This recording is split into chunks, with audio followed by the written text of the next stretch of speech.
Hello and welcome to this week's Chatty Corner. This week we will be talking about what I've been playing as usual. We'll be talking about some bizarre news regarding the PS4 and how the tabloids have been interpreting things. We will be talking about a certain addition to the Smash Bros. Roster that was announced the other day, and we'll be talking some more about Rise of the Tomb Raider and all of that. First of all, instead of talking about Rise of the Tomb Raider, we will be talking about Tomb Raider 3, which of course we are still battling our way through. This week is the last London level, so that would have already gone up. Will have already gone up. I don't know why I'm saying it should have when it has, as I record this. City is up and running. That's that 10 minutes of video. That's all you're getting this week, because obviously, as we know, I do one level a week, and that level is really super short. Next week is Antarctica, the week after that is RX Tech, and then it's the Lost City of Tinos and Meteorite Cavern, and in the week of Christmas you're going to be getting All Hallows, assuming it unlocks properly. Let's hope it does. So yeah, that's where we're at. In terms of where I'm recording, I have recorded up to and including RX Tech, and I will be recording the Lost City of Tinos this week. So yes, I think that's everything in terms of updates. There's not really much to talk about in terms of updates. So there you go, that's Tomb Raider 3. Hope you're looking forward to that. Antarctica. And then, as I've said before, I will take a sort of a week off or something, and then the next Let's Play will start in January. PlayStation All-Stars Remastered, as I think I mentioned, the patch notes are up and running, so if you're interested in that, go and have a look. I need to update that properly. Hopefully by the time this goes up, I've updated it up to where I am. Okay, I've got a weird feeling that the last Chatty Corner I did mention the patch notes were up, and then put a thing on there to say, this is a link to it, and then didn't put an annotation on it, because I'm an idiot. So that's probably a thing. So I'll make sure, when I do this, to make a note to put an annotation in that links to it. And yeah, if you, like I said, if you know anything that I'm missing or could improve on, let me know. Put it in the comments of the video, potentially, or whatever, however you feel like doing it. Yeah, that's all I can really talk about on that front. I'm currently playing, right, this is an interesting one because at the point I record this, I'm between games. So this is what I've been playing over the past couple of days. I have finished Final Fantasy VII. It is the first time that I have finished Final Fantasy VII, because every time I played it, I think I might have mentioned this, I would get up to the crater and then stop playing. So I've played most of Final Fantasy VII before, but then I got to the crater and then just stopped. I didn't do the crater. Now I've done the crater. So there we go. I've finally finished Final Fantasy VII. And I might as well bring in a certain bit of news since it's relevant. I have been losing my mind a little bit over the past few days because of the recent Nintendo Direct, which announced that Cloud will be in Super Smash Bros. This is where the whole thing just gets surreal for me, because I've been playing Final Fantasy VII, and I don't know which version of the Direct people watched, but the American one gets to the end and Reggie says, "Oh, we've got one more announcement for you, we'll leave you on that." In the European one, however, which is the one I watched, they end it by saying, "We hope you enjoyed the announcements, and we hope you enjoy playing what's coming out soon. Bye." They pretty much straight up act as if it's all done. And I left the stream open and went over to Twitter and started typing away, saying like, "Oh, it's a bit, I'm kind of indifferent to a lot of the stuff that was announced in the Direct. It wasn't the greatest Direct. Nothing was particularly bad, but it was just, nothing grabbed me particularly." Then I realised that I heard Final Fantasy VII music, which of course, initially I thought, oh, it's probably just because I for some reason thought that maybe I loaded up the game, or that, or maybe I'm just playing the music and no, hang on, it's coming from the stream. Wait a minute, why has Nintendo got Final Fantasy VII music playing? Is the remake coming to the Wii U, or even the new system that's supposed to be coming out? And then I saw the Smash Bros. Logo and was, what? You see, that was the point where I went from being I'm indifferent to everything in the Direct, to, okay, now I have something to talk about. No one saw that coming, that Cloud is in Smash Brothers. And it's been very surreal for the past few days because I felt like I've dreamt it. Because obviously, at some point prior to the Direct, I thought to myself, oh, there haven't been any Smash Brothers announcements for a while. I wonder if there's going to be any this time. Oh, well, we'll see. And then didn't even think of it while the presentation was on, because I just didn't really expect anything, I don't know why. And then maybe thought, well, maybe I've had that thought, and then because I've been playing Final Fantasy VII, maybe had a dream where those two thoughts collided, and Cloud was in Smash Brothers, so I must have dreamt it. It can't be, it is real, it is happening. And I'm like, okay, fine. If a Castlevania character gets announced next month, then that's going to be interesting, considering I've also been playing Symphony of the Night. And yeah, I imagine there'd be a few people who probably requested a Belmont of some sort. If not a Belmont, then Alucard. Although Alucard would seem weird. But then again, we've got Cloud, so whatever. Just because, you know, Symphony of the Night's a PlayStation game, not a Nintendo game. But, of course, if we've got Cloud, it doesn't matter anymore, I guess. I doubt it, because Konami's just on permanent meltdown. And let's be honest, they're not gonna do anything. But, yeah, no one saw Cloud coming. If it was up to me, like, while it's exciting and it's cool, especially because I have been thoroughly enjoying Final Fantasy VII, it is weird. Just because Final Fantasy VII was a PlayStation game. It was, in fact, the first Final Fantasy game not released on a Nintendo system. And that's why I think it's weird. It's like Nintendo was celebrating the first game in a franchise that did pretty well on their systems that didn't get released on their system, and because of their own error. Let's remember, you know, the reason why Final Fantasy VII was on the PlayStation and not on the N64 was because Nintendo chose to stay with cartridges. So it's weird that they kind of celebrate in that one. If it's up to me, like, I wouldn't say don't put a Final Fantasy character in Smash Brothers, because there are plenty of legitimate reasons to put a Final Fantasy character in Smash Brothers, but let's put someone in from the first 6 games, not from 7 onwards. And the reason I'm saying this is because those games were actually released on Nintendo systems originally. They're associated with Nintendo systems. Why not put Terra from Final Fantasy VI? Or someone from 5, I don't really know much about 5. Or put Cecil from 4. I know about Cecil, I know about Kane. Put one of them in there, because that's more Nintendo orientated, but hey, whatever. I think it's got something to do with the remake, obviously, and all the hype around that. But even then, the remake's coming out on PS4. And has yet to be announced to be released for anything else, so I find it weird that they're kind of adding a character in to promote a game on another system, but hey, whatever. Final Fantasy VII's fun though, I don't care. It's so good to actually finally finish that game. Because I've reached this conclusion with the chronological challenge that I've been doing. I've mentioned it on my blog. The problem with doing it the way I've been doing it is every time we hit a JRPG, the whole thing just stalls completely. Like, it just stops. Because I'm not sure if you know this, but JRPGs are long. Playing one game at a time was perfectly fine when we were working through Mega Drive games, and most of them would just, like, you play them in one sitting and that's it. So I was getting through games very quickly. But now we're into, like, the PlayStation era. The games have kind of gotten longer. Most games are sort of roughly at least 10 hours long, maybe. The thing is, it takes longer to get through the games. So what I've started doing is alternating. So I go down the list and, like, top 2 games on the list that have yet to be crossed off, I play both of them, so I alternate between game sessions, essentially. So one day I could be playing Final Fantasy VII, the next day I could be playing Castlevania, Symphony of the Night. But I won't be playing either of them because I've finished them both, and I finished Castlevania last night as I record this. Symphony of the Night, very first time playing Symphony of the Night, was recommended to me by Bunny, who played it when she was younger and loved it, and I've never played it, but there was something in conversation that led us to bringing that up, and then I went, alright, it's on PSN, I'll buy it, I'll add it to my challenge, and that's what happened, and now we've reached the point where I've actually played it. So Symphony of the Night.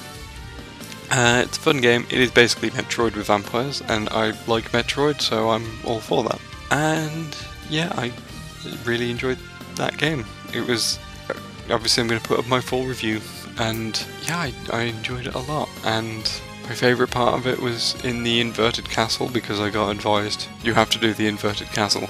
Here's how you get to the inverted castle, make sure you do it. But when I got to the inverted castle, I got that one weapon that's like, it slashes about 4 times, it has no cooldown, and it's like ridiculously strong.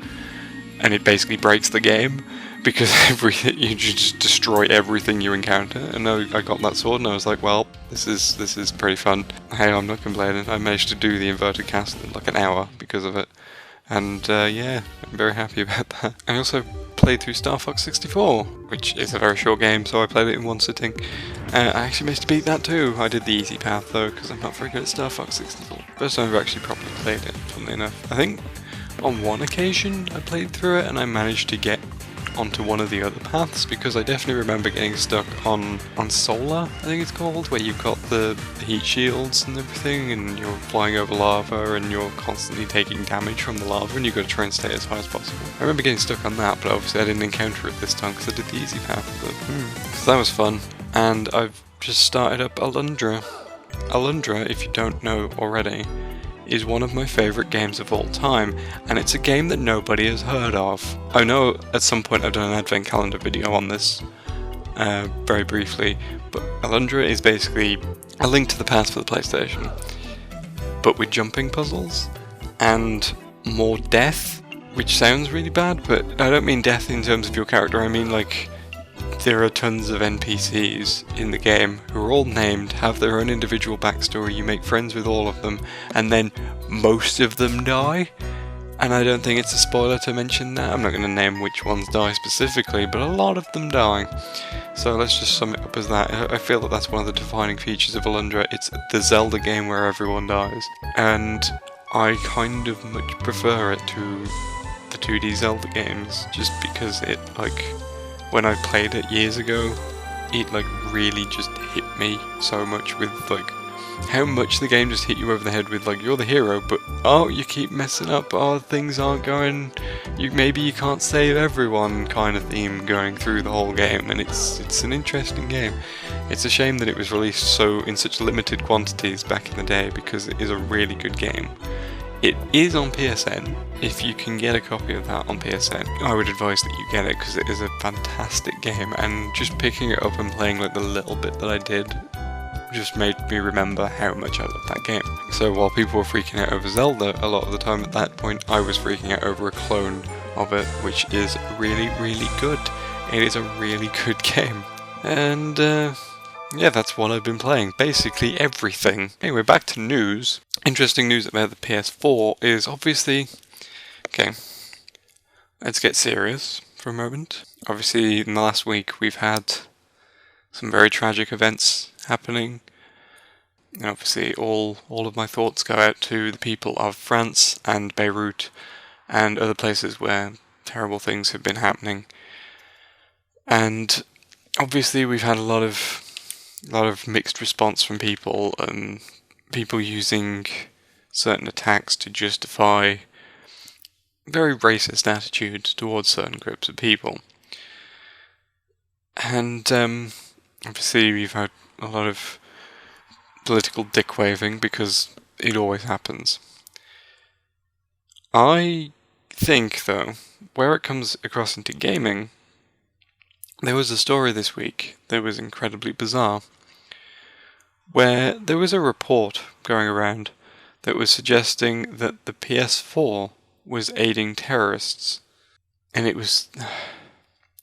So the problem with this, it was saying that like there's no real way for governments to monitor what goes on in PS4 games and in the chats between people, and that there are ways in those games that they can hide from the authorities and things like that. First of all, this is just a way to justify more spying on everybody, on the general populace, most of whom are innocent people who don't deserve to be spied on. And it's further attempts to justify that. But to prove how ludicrous it is, part of this report claimed, and I'm serious here, let's see if you can spot what's wrong with the sentence I'm about to say. A member of the Islamic State group, also known as ISIS or ISIL, could convey an attack plan in Super Mario Maker's coins and share it privately with another PS4 user. I imagine that most of you listening to this are pretty clever. I've chatted to several of you at various points, and you all seem, intelligent, nice people who can probably figure out what's wrong with that sentence without me needing to explain it. But I'm going to point it out. Super Mario Maker can be shared on the PS4.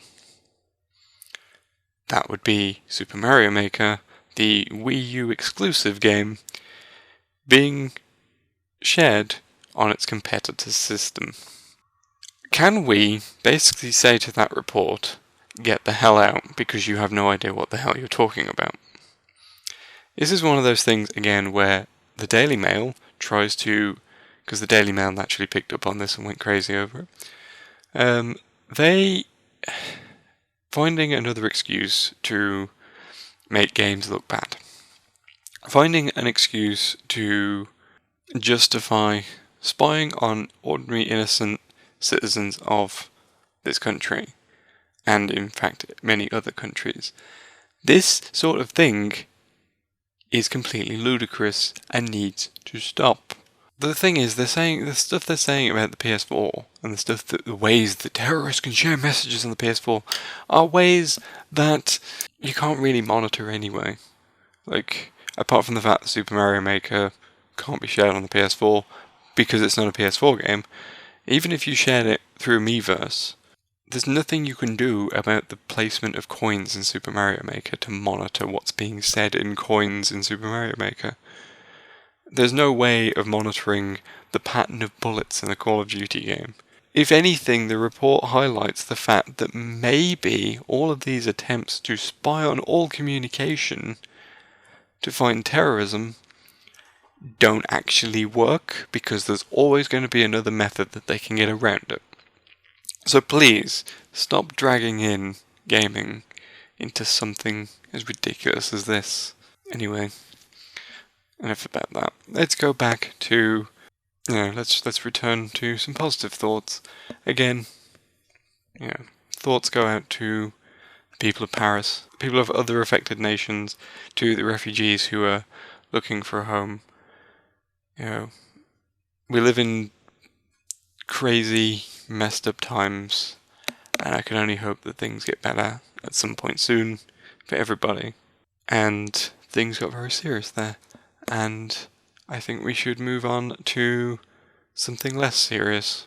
Let's rant about Tomb Raider. Oh good, it's this topic again. Yes, don't worry, I'm not going to go too much into this, like in terms of my feelings towards Rise of the Tomb Raider, because on launch day I posted a massive collection of my thoughts of the entire experience, because loads of people were tweeting about Rise of the Tomb Raider, because I follow Stella on Twitter and she retweets everybody in the Tomb Raider community, so there's that. But so I was seeing all these comments about Rise of the Tomb Raider and it's like, oh yeah, well, that's cool. And I was feeling sad. I was just sad because we all know my love of the Tomb Raider series, and Rise of the Tomb Raider has just upset me in terms of, it's the first Tomb Raider game where I'm genuinely just like, I can't be bothered. Obviously all of this is explained in the blog post I posted up, so go and have a look at that. But this is the thing.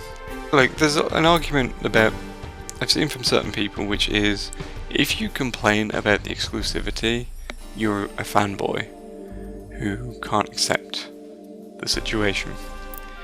I've always argued that that is not the case.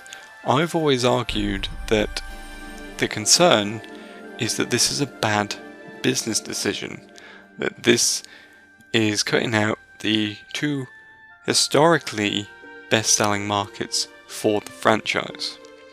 PlayStation and PC, I always include PC in this because I know how big the PC Tomb Raider community is.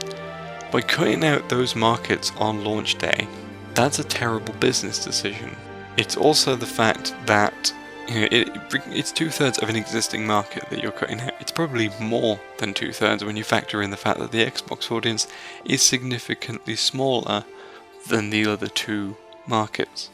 Imagine how great it was for me to be proven 100% correct that this was a terrible business decision when the news that Rise of the Tomb Raider has sold 60,000 copies, which is pathetic.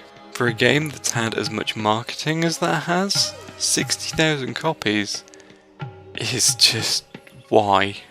There is no amount of money that Microsoft could have paid Square Enix to justify that huge drop in sales, and this is what I've been saying all along. This is what I've been saying from day one, that this is a bad business decision. This is going to screw up everything. It is going to sell extremely badly, and Square Enix are going to just point at the numbers and go, well, I don't know what happened. What happened is that you did a stupid deal. And it's terrible for not just, you know, people who want to play it on PC and PlayStation. It's terrible for the game itself. From all accounts, the game is fantastic. Apparently it is a real return to form for the series. I don't know. I can't tell you because it's not on the PlayStation. That's the problem. You've got this game that's supposed to be this massive return to form. You've got this game that's just, it's, you know, the sort of game that Tomb Raider fans have been looking for years, apparently, so I'm hearing. And most of the existing fan base are unable to play it without forking out money for a system that they probably don't want otherwise. Please tell me how that's a good business decision. It also sucks for the developers. Of course it does, because the developers obviously have worked hard on making this game that, again, for all intents and purposes, is great.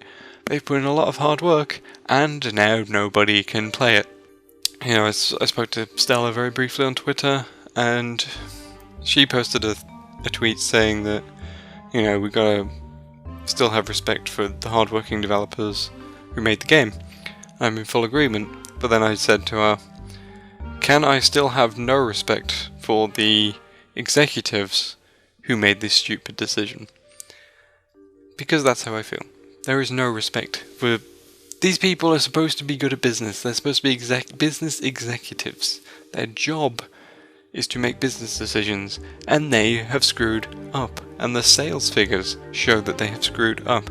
The fact that this release window is probably the worst release window they could have possibly had. As well, it is released the week after Call of Duty. It is the same day as Fallout 4. It is the week before Star Wars Battlefront. None of those games particularly interest me, but I can certainly recognise that there's a lot of people who want to play those games. Probably more people than those who want to play Tomb Raider, and those who want to play both are probably more likely to go for one of those other games. Microsoft probably should have delayed it for a couple of weeks, but instead they released it in the middle of all of that, and it's like, well, they've already cut off half the market, 2/3 of the market, sorry, and now it's doing even worse because of what's surrounding it. So maybe in future, don't make decisions like that. Maybe in future, think about the audience and give some consideration to how the series has historically sold, and then release accordingly. And this is the sad thing. This is the very, very sad thing about this whole mess, is that I should be sad that a Tomb Raider game has sold badly. I am happy that this game has not sold well, because it proves me right. It proves me right that this was a bad decision, and they should feel bad for making such a bad decision. And I know you all get really annoyed with me talking about Rise of the Tomb Raider, but then again I've had a few people like saying, I fully agree, yes.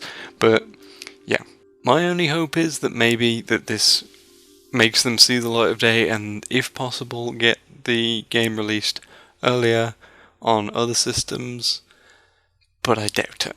They screwed up.